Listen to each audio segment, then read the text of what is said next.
Olá, hoje é quinta-feira, 28 de dezembro. Hoje você vai acompanhar a retrospectiva dos fatos mais relevantes de 2023, sob o olhar dos trabalhadores, dos movimentos populares, dos direitos humanos e em defesa da democracia. A partir de agora, você acompanha os destaques dos primeiros 6 meses.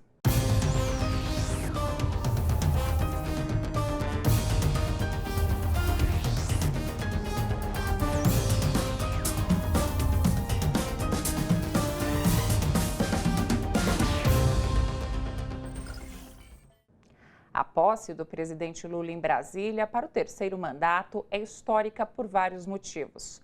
A cerimônia foi marcada pela coragem de não se deixar intimidar pelas ameaças fascistas, pelas menções ao genocídio contra os brasileiros, pelo compromisso de punir os crimes cometidos. Um domingo marcado pela presença do povo nas ruas e a força simbólica das falas e atos do presidente Lula. Na chegada ao Palácio do Planalto, a subida da rampa talvez tenha marcado o momento mais inesperado e, ao mesmo tempo, simbólico da posse. Em seguida, Lula falou ao povo brasileiro.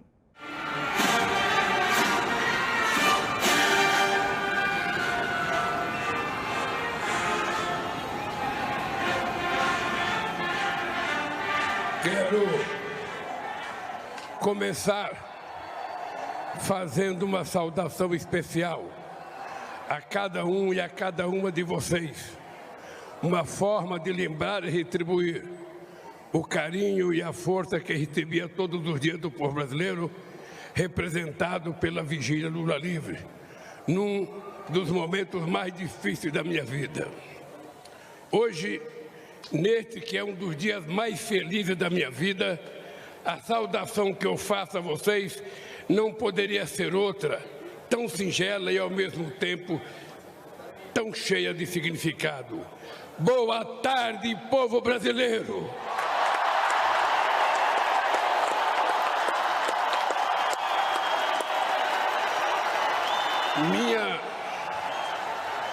Minha gratidão a vocês que enfrentaram a violência política antes, durante e depois da campanha eleitoral, que ocuparam as redes sociais e que tomaram as ruas debaixo de sol e chuva, nem que fosse para conquistar um único e precioso voto. Que tiveram a coragem de vestir a nossa camisa e, ao mesmo tempo, agitar a bandeira do Brasil, quando uma minoria violenta e antidemocrática tentava censurar nossas cores e se apropriar do verde e amarelo que pertence a todo o povo brasileiro.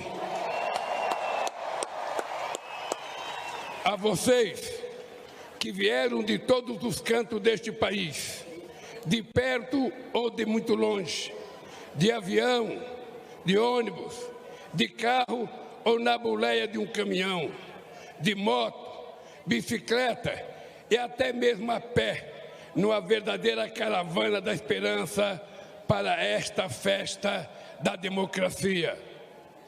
Mas quero me dirigir também aos que optaram por outros candidatos.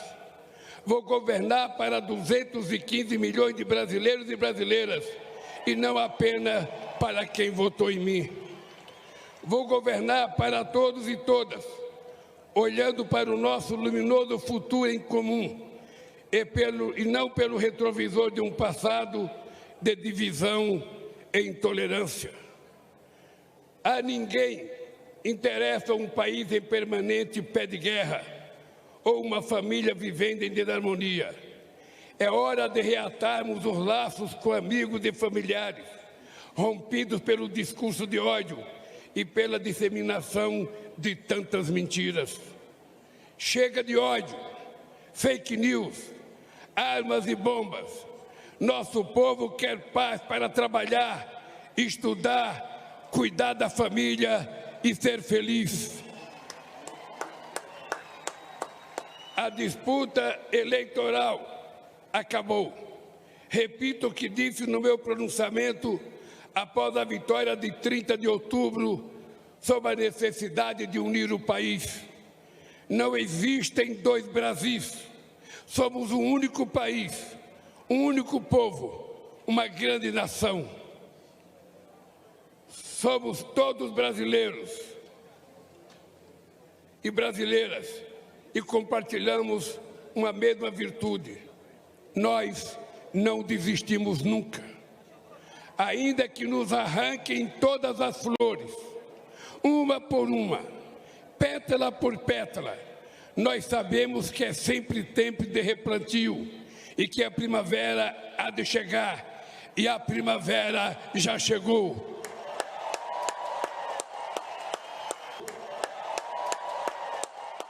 Ainda durante a cerimônia da posse, o tema da desigualdade no Brasil levou o presidente às lágrimas em seu discurso no parlatório em Brasília. Lula pediu a união de todos para reconstruir um país que derrotou o ódio. A desigualdade e a extrema pobreza voltaram a crescer. A fome está de volta, e não por força do destino, não por obra da natureza, nem por vontade divina.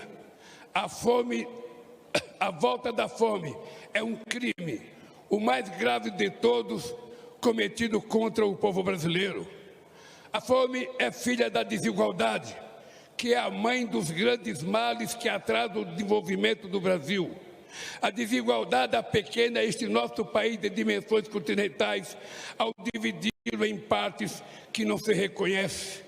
De um lado, uma pequena parcela da população que tudo tem. Do outro lado, uma multidão a quem tudo falta e uma classe média que vem empobrecendo ano a ano pelas injustiças do governo. Juntos somos fortes. Divididos seremos sempre o país do futuro que nunca chega e que vive em dívida permanente com o seu povo. Se queremos construir hoje o nosso futuro, se queremos viver num país plenamente desenvolvido para todos e todas, não pode haver lugar para tanta desigualdade. O Brasil é grande, mas a real grandeza de um país reside na felicidade de seu povo. E ninguém é feliz de fato em meio a tanta desigualdade.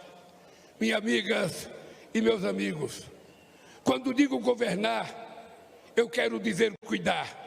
Mais do que governar, vou cuidar com muito carinho deste país e do povo brasileiro. Nesses últimos anos, o Brasil voltou a ser um país mais desigual, um dos países mais desiguais do mundo.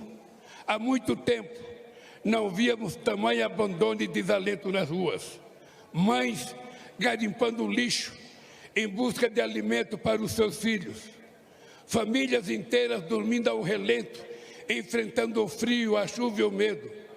Crianças vendendo bala ou pedindo esmola, quando deveriam estar na escola, vivendo plenamente a infância que tem direito. Trabalhadores e trabalhadoras desempregados, exibindo nos semáforos cartazes de papelão com a frase que nos envergonha a todos: por favor, me ajuda.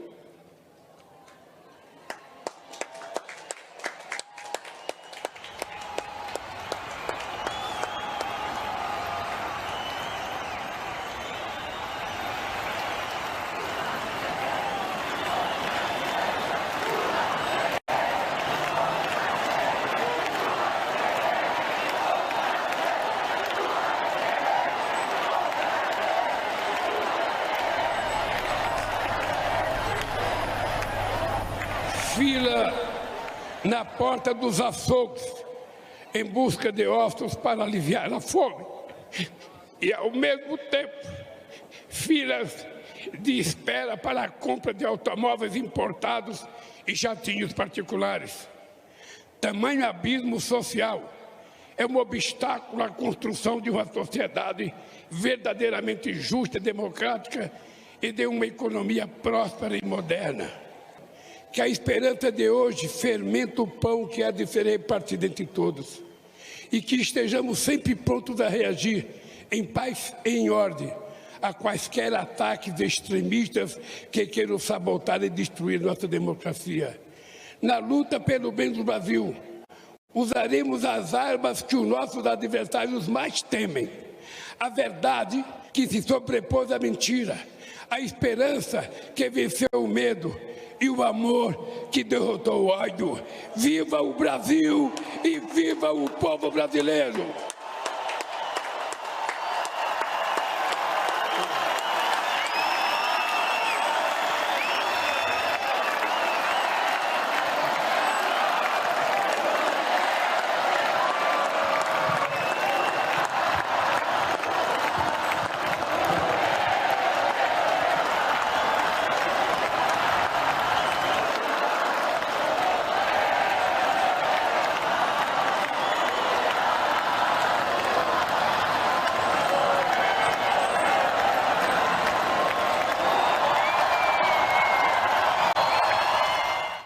O começo do ano também foi marcado pela despedida do maior jogador de futebol de todos os tempos, que morreu aos 82 anos. Milhares de fãs passaram para dar o último adeus a Pelé.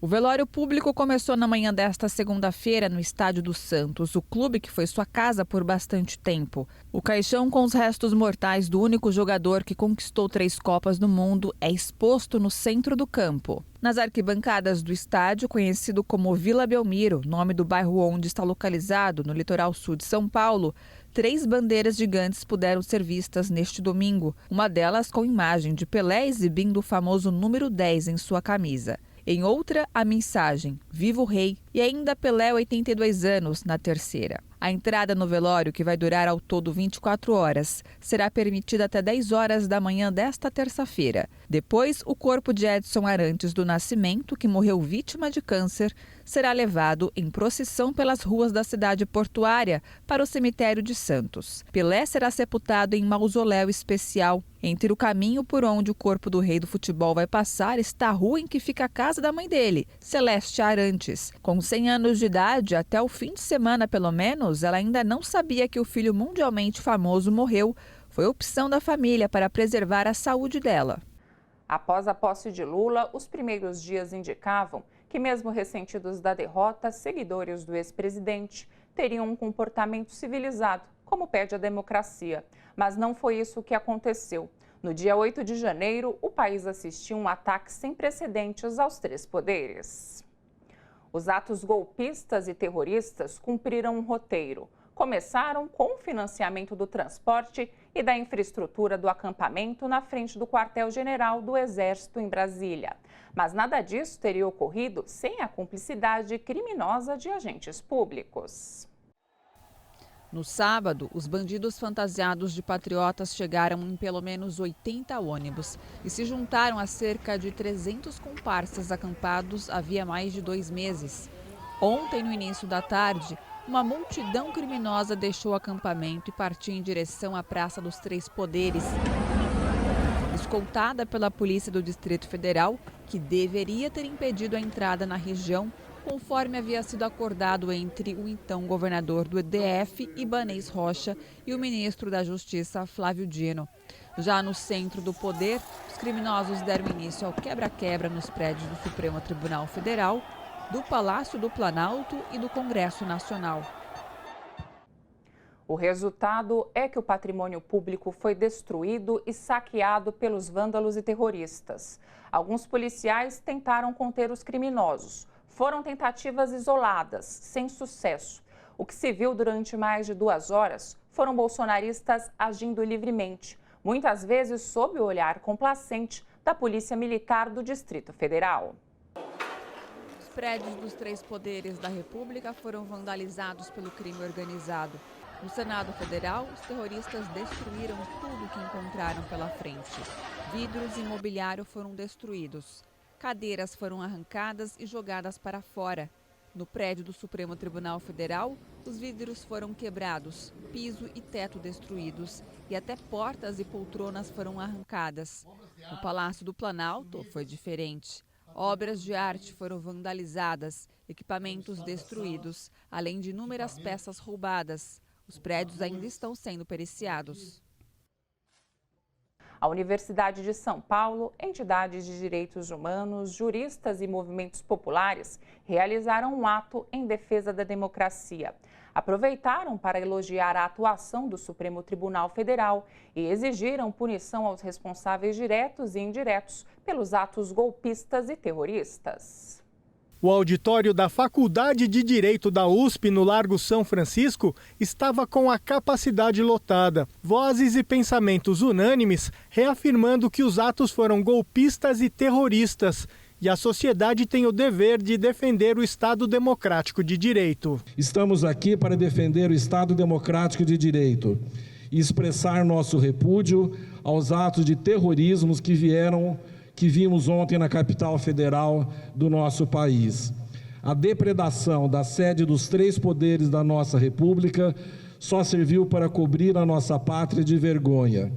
Líderes mundiais logo se mobilizaram para expressar solidariedade ao nosso país e ao nosso novo governo, eleito e empossado em absoluta normalidade e total legitimidade. Para o Ministério Público do Estado de São Paulo, são verdadeiras organizações criminosas que estão procurando subverter a ordem democrática, que estão procurando patrocinar um verdadeiro golpe de Estado contra a nossa democracia. Democracia que, repita-se, foi conquistada com vidas de estudantes, de trabalhadores, de advogados, de membros da nossa sociedade civil. Representando as centrais sindicais, Ricardo Patá, da UGT, afirmou que os golpistas não vão calar os trabalhadores. As centrais sindicais, representando os trabalhadores e trabalhadoras do Brasil, repudiam veementemente a ação terrorista no Distrito Federal, implementada através da invasão e depredação do Palácio do Planalto, do Congresso e do Supremo. Trata-se de um complô golpista que visa desacreditar o Estado de Direito e que, de forma criminosa, contou com a leniência do governo do Distrito Federal. Isso é inaceitável. E querem nos calar novamente. Mas a voz do povo ninguém cala.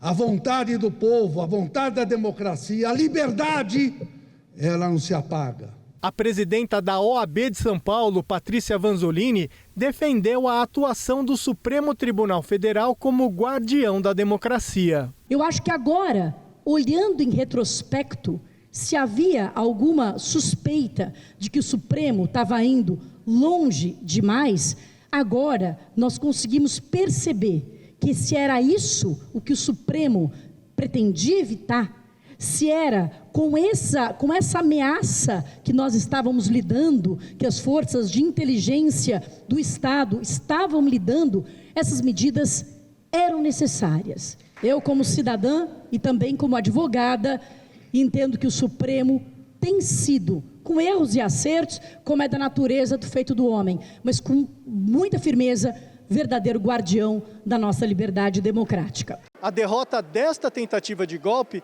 não significa que o Brasil estará livre dos terroristas. A sociedade brasileira precisa ficar em permanente vigília em defesa da liberdade e da democracia. O dia de hoje tem uma outra tônica. É a tônica do revigoramento da democracia. É a tônica de que nós deveremos ter, nos próximos anos, muitíssima atenção com o cultivo da democracia.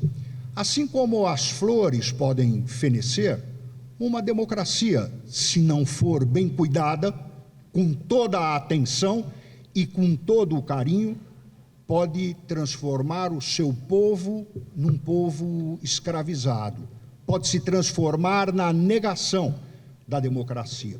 Outra posição unânime é que não pode haver impunidade. Estamos aqui para exigir, sem meias palavras, que os responsáveis pelos crimes de barbárie que destroçaram a nossa imagem, instalações físicas dos poderes da nossa República, sejam todos eles, seus financiadores e seus agentes, diretos ou indiretos, investigados, julgados e punidos na forma da lei. As centrais sindicais finalmente voltam a ter um caminho de diálogo. Elas foram convidadas a participar da formulação de propostas para o reajuste do salário mínimo, o fortalecimento dos sindicatos e a regulamentação do trabalho por aplicativo. Num ato mais que simbólico, representantes dos trabalhadores foram ao Palácio do Planalto, em Brasília. Os presidentes das centrais sindicais destacaram a união dos trabalhadores e a expectativa de fortalecimento dos sindicatos e do aumento da massa salarial. O presidente da CUT, Sérgio Nobre, destacou também a defesa da democracia frente aos ataques fascistas. Nesse momento aqui, queria expressar, em nome de todo o movimento sindical, nossa solidariedade pelo ataque terrorista, golpista e covarde que aconteceu no último dia 8 de janeiro. Nós não temos dúvida de que esse ataque teve quem planejou, teve quem financiou, e esse ataque à democracia não pode ficar impune. É fundamental que todos aqueles que participaram desse movimento golpista sejam identificados, sejam julgados e, com base na lei, exemplarmente punidos e sem anistia.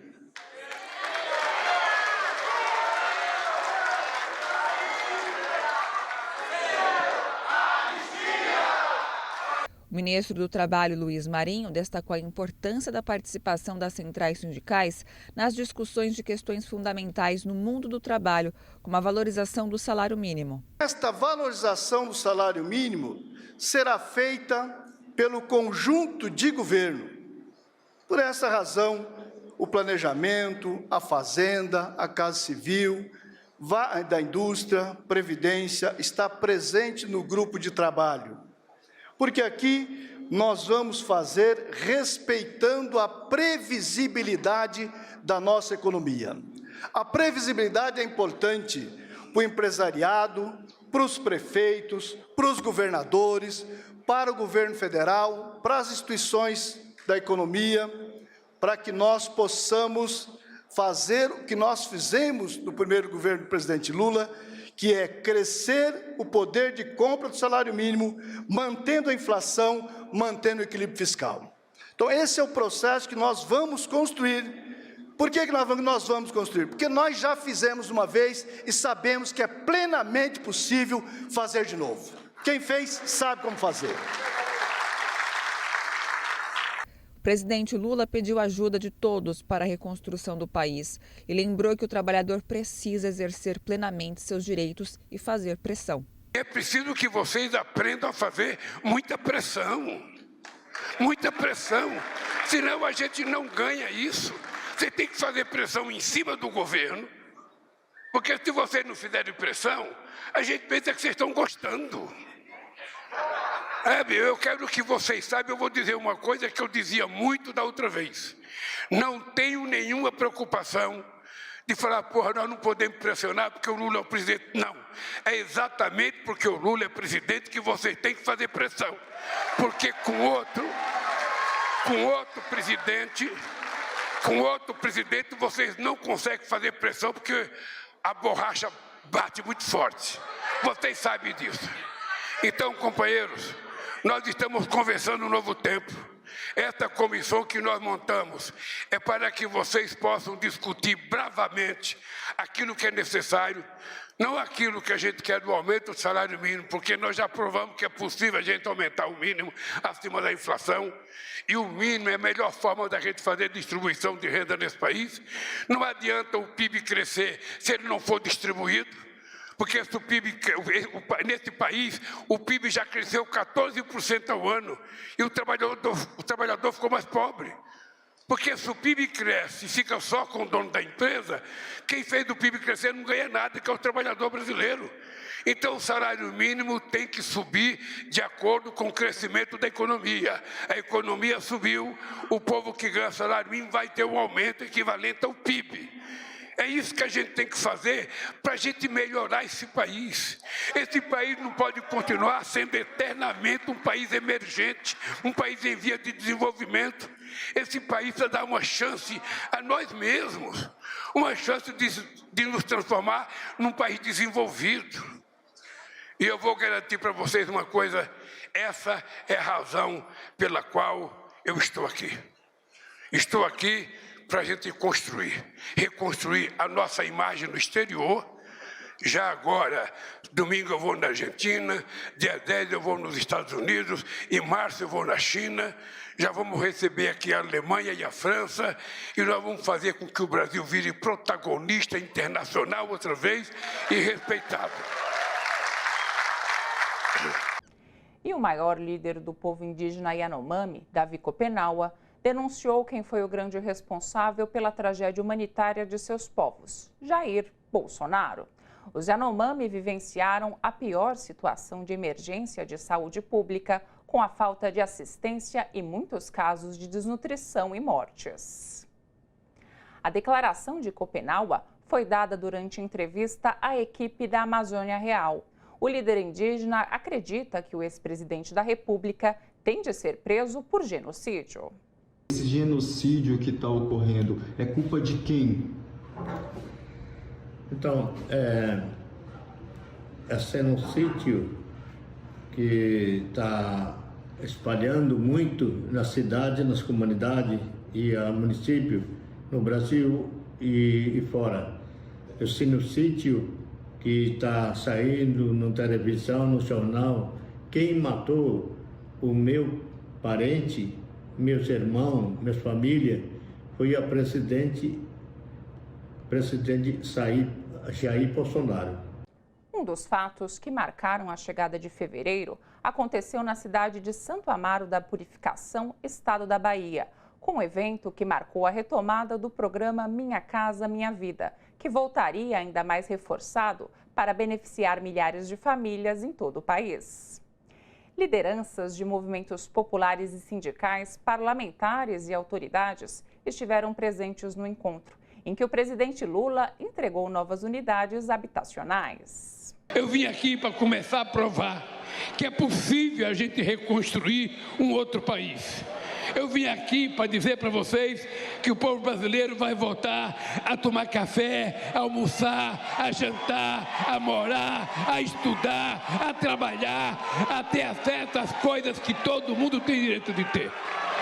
E eu escolhi Santo Amaro, no Recôncavo Baiano, para dizer ao povo brasileiro: se preparem, porque a partir de hoje eu vou começar a viajar o Brasil com meus ministros.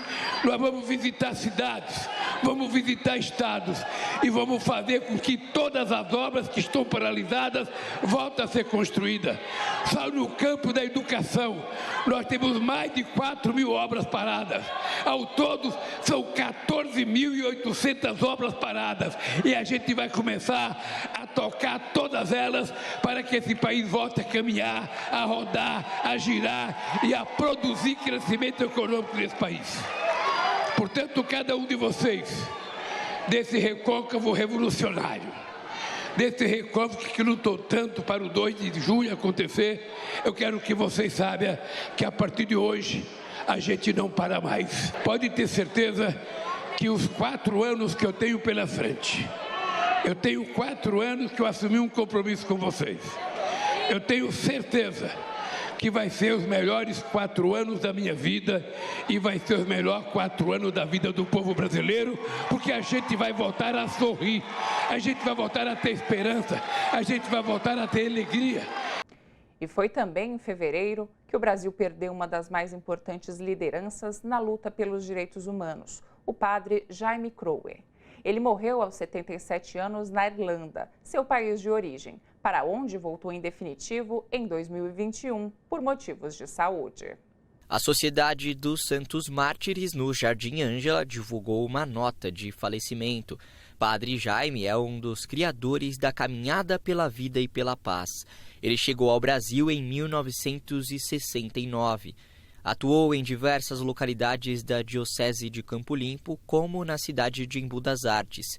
Em 1986, iniciou trabalhos pastorais no Jardim Ângela, na periferia da zona sul da cidade de São Paulo. Padre Jaime criou a Sociedade Santos Mártires, uma associação civil sem fins lucrativos com a finalidade de atender às demandas da população do Jardim Ângela. Na paróquia dos Santos Mártires, Padre Jaime denunciou as violações de direitos humanos, promovendo passeatas e inúmeras outras iniciativas para cobrar às autoridades públicas por melhorias na região. Em 2005, recebeu o Prêmio USP de Direitos Humanos e, em 2016, a Prefeitura de São Paulo concedeu-lhe o Prêmio de Direitos Humanos Dom Paulo Evaristo Arns. Vou contar um pouco a gestação e nascimento do CEDEP, que iniciou ainda nos anos 70, quando, com Dom Paulo Evaristo Arns, Direitos Humanos foi proclamada uma das prioridades da Arquidiocese e formou-se na região episcopal de Campo Limpo e de Pessarica a Comissão de Direitos Humanos, que iniciou na casa do saudoso Padre Tomás, em Taboão da Serra, com pessoas como Armênio, Dr. Antônio, pai de Amália, e outras pessoas ilustres, incluindo eu mesmo, que já acompanhava a pastoral operária e a gente somava os dois. O mês de fevereiro também foi marcado por um final de semana trágico em São Paulo. As fortes chuvas causaram destruição e morte no litoral paulista. Naquele momento, ao menos 40 pessoas perderam a vida e mais de 2.500 ficaram desabrigadas por conta dos alagamentos e deslizamentos. A cidade de São Sebastião foi uma das mais atingidas na região. De acordo com a Defesa Civil, foram mais de 600 milímetros de chuva só no município. E nessa hora, solidariedade é muito mais que uma palavra.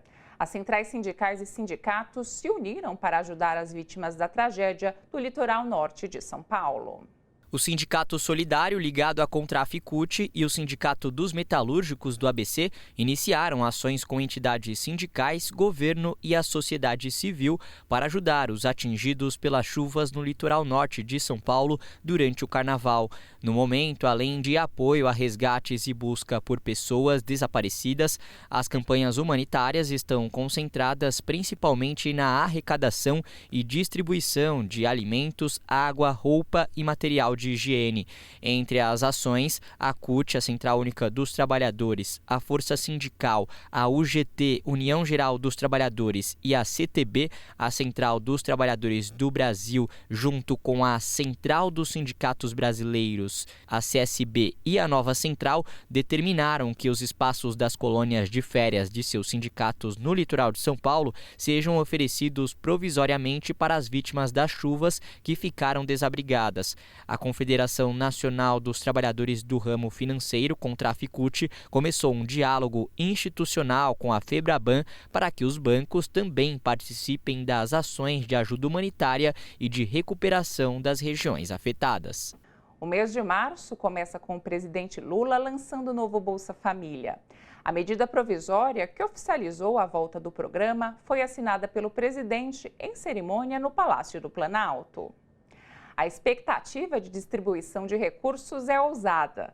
Mais de 13 bilhões de reais, com capacidade para atingir quase 22 milhões de famílias.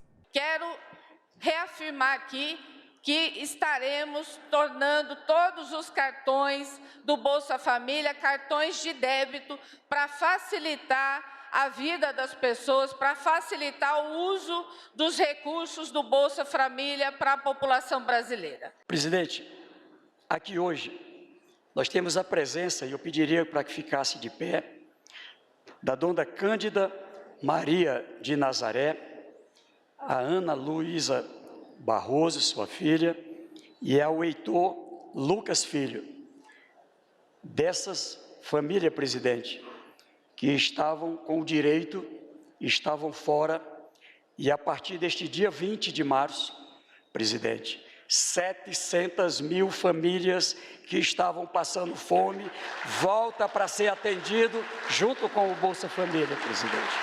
A gente não está prometendo que o Bolsa Família vai resolver todos os problemas da sociedade brasileira. É o primeiro prato de sopa, é o primeiro prato de feijão, é o primeiro copo de leite, é o primeiro pão, é o primeiro pedaço de carne. Mas junto com isso, tem que vir uma política de crescimento econômico, de geração de empregos e de transferência de renda através do salário, que é o que importa para o trabalhador. E eu não sei se vocês perceberam, hoje foi publicado os dados do último trimestre do ano, sabe? A economia brasileira não cresceu nada o ano passado. Então, o desafio que nós temos agora, companheiros, é fazer a economia voltar a crescer. E nós temos que fazer investimento. Primeiro, não permitir que nenhuma obra continue paralisada nesse país. Todas as obras que estão em andamento, nós temos que fazê-las voltar a funcionar. Seja casa, seja estrada, seja ponte, seja ferrovia. Só para vocês terem ideia, como as coisas podem acontecer nesse país. Nos últimos 4 anos, o ex-presidente investiu apenas 20 bilhões de reais em obras de infraestrutura. Nós, somente esse ano, já anunciamos 23 bilhões. Ou seja, num ano, nós vamos colocar mais dinheiro do que eles colocaram em 4. E no Dia Internacional da Mulher, o presidente Lula lançou um conjunto de projetos de lei e decretos para melhorar as condições de vida das mulheres. Entre as medidas anunciadas durante o evento no Palácio do Planalto está a igualdade salarial entre homens e mulheres, uma reparação histórica. Tenho a satisfação de dizer a vocês que finalmente o Brasil voltou.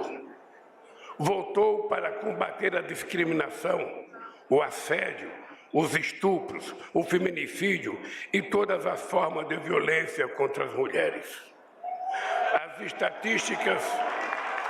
estatísticas mostram que todos os dias, inclusive nesse 8 de março, em que comemoramos o Dia das Mulheres, 3 brasileiras são assassinadas pelo simples fato de serem mulheres.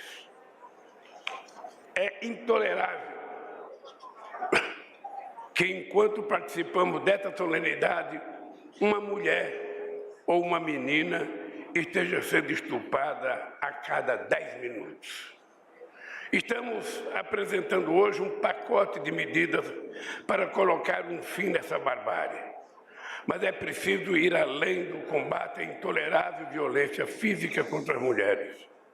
Quando aceitamos que as mulheres ganhem menos que o homem no exercício da mesma função, nós estamos perpetuando uma violência histórica contra as mulheres.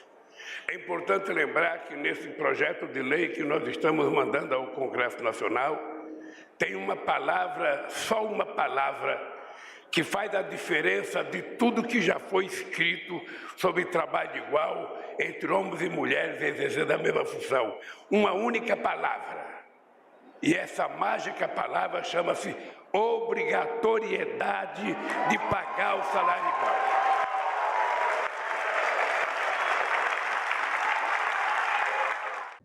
Março também traz luz a mais um escândalo envolvendo o ex-presidente derrotado. É o caso das joias de Jair e Michele Bolsonaro, revelado nos primeiros dias do mês e que passou a ganhar a cada dia mais ingredientes e suspeitas de novos crimes. O governo Bolsonaro tentou de várias maneiras liberar as joias que foram retidas pela Receita.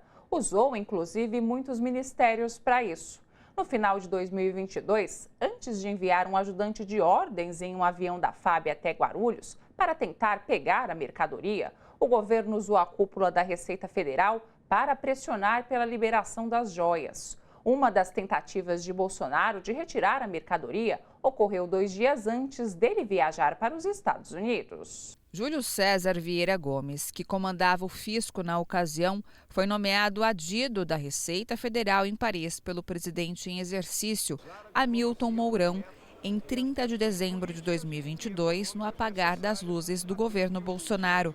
O cargo de adido da Receita havia sido criado 4 dias antes da nomeação.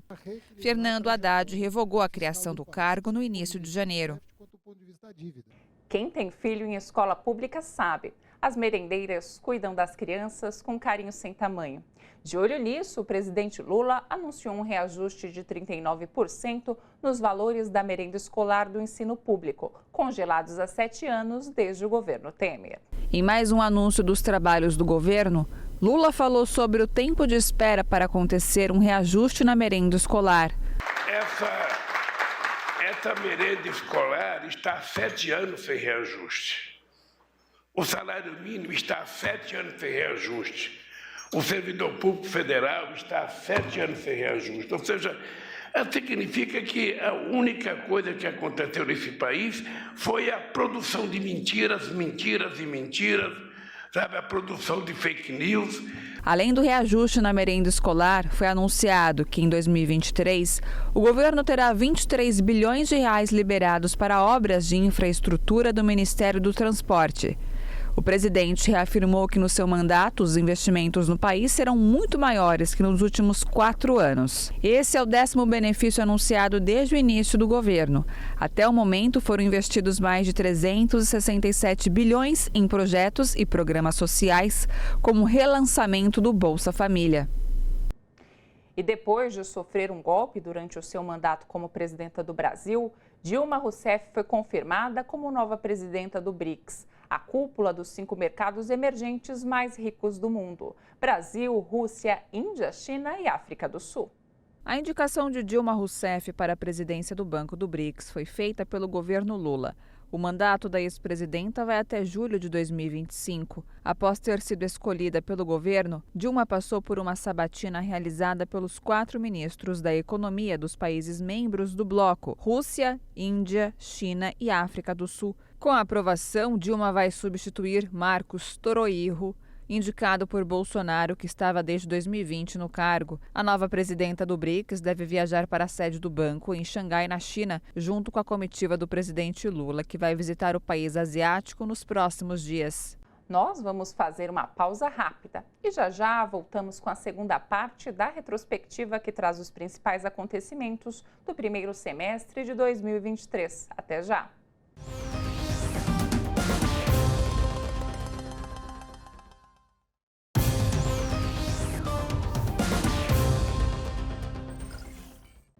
Abril marca os 100 dias de gestão do governo Lula. Reunido com os ministros, ao apresentar as ações e programas lançados, o presidente da República reiterou as críticas aos juros altos na economia e garantiu que a Petrobras voltará a ter papel de protagonismo nos investimentos.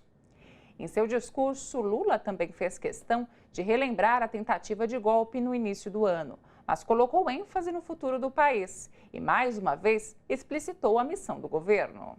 O Brasil voltou para trabalhar naquilo que deveria ser a razão de ser de todos os governos: cuidar das pessoas. O Brasil voltou para cuidar, sobretudo, dos brasileiros e brasileiras que mais precisam e que, nesses últimos anos, foram as principais vítimas da ausência de governo nesse país. O Brasil voltou para conciliar novamente crescimento econômico com inclusão social, para reconstruir o que foi destruído e seguir adiante. O Brasil voltou para ser outra vez um país sem fome.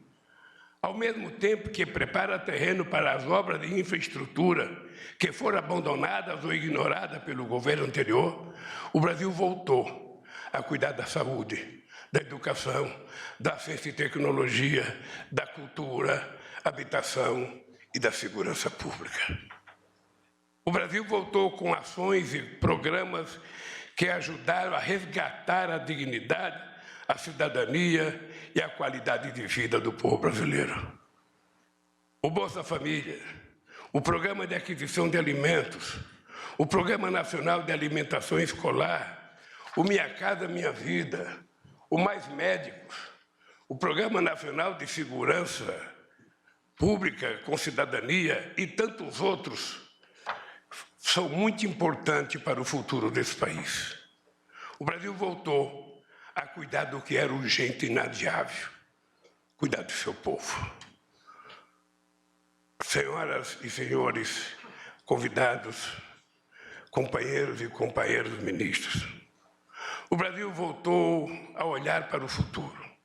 Olhar para o futuro significa investir em rodovias, ferrovias, portos, aeroportos, geração e transmissão de energia, conectividade, expansão do pré-sal, energia solar, eólica, entre outras iniciativas queiram colocar outra vez o Brasil no rumo do desenvolvimento. Mas significa, antes de tudo, olhar para as pessoas. Não se constrói um país verdadeiramente desenvolvido sobre as ruínas da fome, dos ataques à democracia, do desrespeito aos direitos humanos e da desigualdade de renda, raça e gênero. Não se chega a lugar nenhum, deixando para trás a metade mais sofrida da nossa população. E não tem outro jeito da gente ser humano se a gente não governar para as pessoas mais humildes, para as pessoas mais sofridas, para as pessoas que verdadeiramente precisam do Estado. Você tem gente que tem água, tem esgoto, tem luz, tem tudo, tem internet, banda larga, tem tudo. E tem outras pessoas que não têm nada. É para essas pessoas que não têm nada que a gente precisa levar um pouco. E todo mundo aqui sabe que o pouco que a gente leva para essas pessoas pobres deixa eles agradecidos por resto da vida. E é para essa gente que vocês estão aqui. É para essa gente que eu convidei vocês para ser ministro. Um século de lutas. O Sindicato dos Bancários de São Paulo, Osasco e região passou por muitos momentos históricos do Brasil. Nesta retrospectiva, você acompanha como a construção da entidade sindical se confunde com a formação do Estado brasileiro. Para se defender da exploração dos banqueiros, um século atrás era fundada a Associação dos Funcionários de Bancos do Estado de São Paulo. 9 anos depois, em 1932, a categoria fez a primeira greve de bancários do Brasil, que foi iniciada em Santos pelos trabalhadores do Banco do Estado de São Paulo. Nessa paralisação, a categoria percebeu que as lutas, reclamações e necessidades eram iguais em todo o Brasil. E hoje os bancários têm uma convenção coletiva de validade nacional. Nós temos uma convenção coletiva de trabalho de abrangência nacional há 30 anos. E nunca houve um ano sequer, mesmo nos períodos mais difíceis em que retrocedemos na proteção dos bancários e bancárias do Brasil. Construímos um exemplo contundente e raro no país, de maturidade democrática e respeito institucional com a garantia de representatividade de toda a categoria bancária brasileira.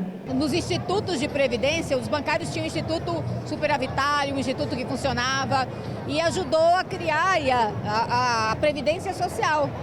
É uma contribuição ali antiga do nosso sindicato, da nossa categoria. Nós temos a própria discussão dos direitos, da jornada de trabalho, direito das mulheres. Nós regulamos o direito à creche bem antes de ter uma lei complementar. Nestes 100 anos, o Sindicato dos Bancários de São Paulo viu e participou da história do Brasil.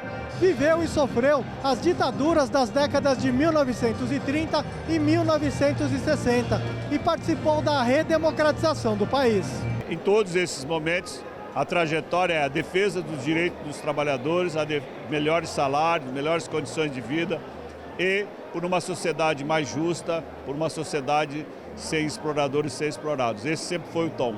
A ditadura terminou em 1985, mas os militares deixaram a economia brasileira destroçada. O primeiro presidente civil, após os anos de chumbo, foi José Sarney, eleito indiretamente pelo Congresso. Fez vários planos econômicos que deram errado. Depois veio a era neoliberal, com o presidente eleito Fernando Collor, aquele que ficou famoso por confiscar as cadernetas de poupança dos brasileiros. Veio a campanha do impeachment, Collor renunciou e tomou posse Itamar Franco, que lançou o Plano Real. Na sequência, Fernando Henrique Cardoso aprofundou as ideias neoliberais de desmonte do Estado. Cada presidente do sindicato teve problemas para enfrentar, mas também conquistas. Nós enfrentamos muitas situações difíceis. Era o governo Fernando Henrique Cardoso, com muito arrojo salarial, repressão ao movimento sindical, e nós, ainda assim, conseguimos várias conquistas importantes nesse período. Mas, para além disso, nós resistimos à privatização dos bancos públicos, que são bancos fundamentais para o país, não apenas para a categoria. e conseguimos algumas derrotas, outras vitórias, para mostrar para a população a importância dos bancos públicos. Nós passamos num período importante do nosso país, que foi o período que o Lula era presidente do Brasil, de 2004 até 2010. Foi um período que nós garantimos o fortalecimento dos bancos públicos, da Caixa Econômica Federal e do Banco do Brasil. Conseguimos retomar, junto com o crescimento econômico, o plano de carreira dos servidores públicos, garantimos a 13ª cesta alimentação, conseguimos a melhoria da participação do lucro de resultado, da parcela adicional. Então aproveitamos o crescimento econômico do presidente Lula para fortalecer a categoria bancária. E ainda falando sobre os bancários, em abril, Neiva Ribeiro, bancária no Bradesco e dirigente no Sindicato dos Bancários de São Paulo, Osasco e região desde 2000, venceu a eleição para a presidência do Sindicato dos Bancários de São Paulo, Osasco e região, com 94,19% dos votos. Ainda falando sobre eleições, Moisés Celerges foi eleito com 97,8% dos votos para presidir o Sindicato dos Metalúrgicos do ABC no triênio 2023-2026. O sindicato representa cerca de 70 mil trabalhadores nas empresas das cidades de São Bernardo, Diadema, Ribeirão Pires e Rio Grande da Serra. Não, é um sentimento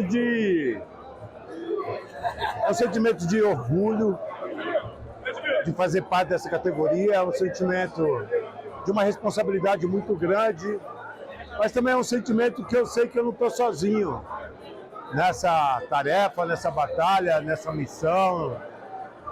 Pode chamar o nome que for. O sindicato é muito forte, é muito grande, ele é gigante. E pelo fato dele ser muito grande, a tarefa é grande. Mas a nossa base, ela é guerreira, ela não foge. Ela vai lutar sempre comigo. Não sou eu. Eu estou representando um projeto. Esse projeto é construído a várias mãos,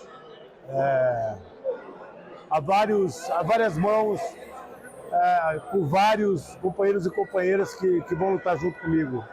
Todas as semanas, de tribuna na mão, todas as madrugadas que acordamos para dialogar com os trabalhadores antes do galo cantar, isso já mostra, a eleição já mostra o resultado dessa presença da direção executiva do sindicato junto à sua base. Então é fruto de trabalho, é fruto de dedicação da direção que está trabalhando fortemente nisso. O mês de maio abre com as tradicionais comemorações do Dia do Trabalhador. Durante as comemorações, o presidente Lula fez um rápido discurso para milhares de pessoas. Lula criticou mais uma vez a taxa de juros fixada pelo Banco Central e falou sobre a importância da igualdade de gênero no mercado de trabalho. A gente não pode viver mais num país onde a taxa de juros não controla a inflação. Ela controla, na verdade, o desemprego nesse país, porque ela é responsável por uma parte da situação que nós vivemos hoje. Faz pouco tempo, no dia 8 de março, nós fizemos um projeto de lei que nós mandamos ao Congresso Nacional. E pela primeira vez, a gente vai garantir, mas garantir de verdade, sem vírgula e sem ponto, de que a mulher tem que ganhar o mesmo salário do homem se ela tiver um trabalho igual. Não é possível que depois de tantos milênios de existência da humanidade, a gente ainda seja, tratado como se a mulher fosse um ser inferior. Então nós mandamos esse projeto de lei com urgência urgentíssima, para que uma mulher trabalhe num escritório, trabalhe numa fábrica, trabalhe num banco, trabalhe em qualquer atividade, se ela estiver fazendo o mesmo serviço de um homem, ela tem o direito de receber o mesmo salário que o homem recebe. E tem mais, nós precisamos cada vez mais sermos duros contra o assédio contra as mulheres. É uma vergonha a falta de respeito com as nossas companheiras mulheres no local de trabalho, no ônibus, no trem, no metrô e inclusive nas piadas. Nós instituímos outra vez o aumento real do salário mínimo acima da inflação. Daqui para frente, o trabalhador receberá, além da inflação, a média do crescimento do PIB, como nós fazíamos quando eu fui presidente até 2010, que o salário mínimo cresceu 74%. Não foi diferente do que se esperava. Na sessão de apresentação do plano de trabalho da CPI, que investiga a atuação do MST, o Movimento dos Trabalhadores Rurais Sem Terra, houve bate-boca, interrupção abrupta de fala feita pelo presidente da CPI, Tenente Coronel Zuco, do Republicanos do Rio Grande do Sul, contra a deputada Sâmia Bonfim, do PSOL de São Paulo. O momento mais escabroso foi estrelado por Ricardo Salles, ao tentar fazer passar despercebida uma mudança grotesca no texto lido pelo presidente da CPI na abertura dos trabalhos. Uma boa explicação para o que acontecia partiu da deputada do PSOL, Talíria Petroni.